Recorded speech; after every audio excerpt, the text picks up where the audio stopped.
A little bit of a slowdown, but nothing major. And what's causing that? Well, it's just a return to normalcy. So demand has slackened somewhat, but it's still strong. What's really new is that new listings are up about 10%. We haven't seen a real increase in inventory in a long time.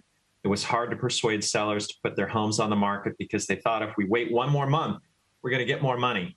But now I think sellers have realized we're near the top of the market. They're more eager to get their homes listed and sold. And so it's easier to put deals together than it has been in a year. So we're near the top of the market, you think?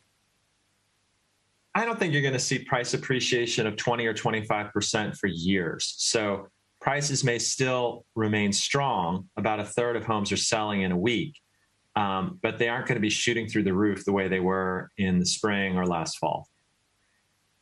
Glenn, we just had a conversation about the labor market. I've just gone through a home renovation myself, and it just took much longer than expected, not because it always does, but also because of problems with labor and materials and just shortages everywhere. How does all of that play into the housing market? Doesn't that just only make supply even more constrained? And how does that ever get fixed?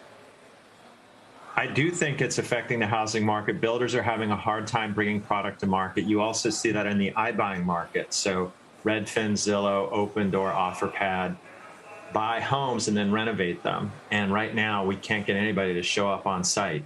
They're either smoking dope or sitting at home, or they're just busy with another project. And so the real challenge is just getting homes onto the market and getting them ready, because there isn't enough labor to do all the work.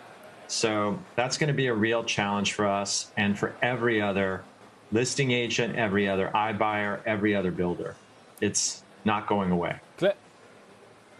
Glenn, are digital transactions still significant, or people, in post the kind of real peak of the pandemic, getting out and seeing houses themselves in person?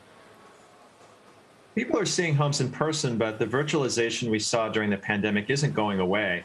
It used to be that folks were afraid to walk into a home because they were worried about getting sick, and now they just see the convenience. If you're going to look at a home that's 1,000 miles away from where you live today, you don't have to fly out there. You can instead use your iPhone, connect with a real estate agent who's walking through the property, and get a virtual tour. So it's really become a matter of convenience. In the same way that we're talking through Zoom, people are doing that with real estate. It once was driven by fear of infection. Now it's just driven by the fact that it's easier and just as good.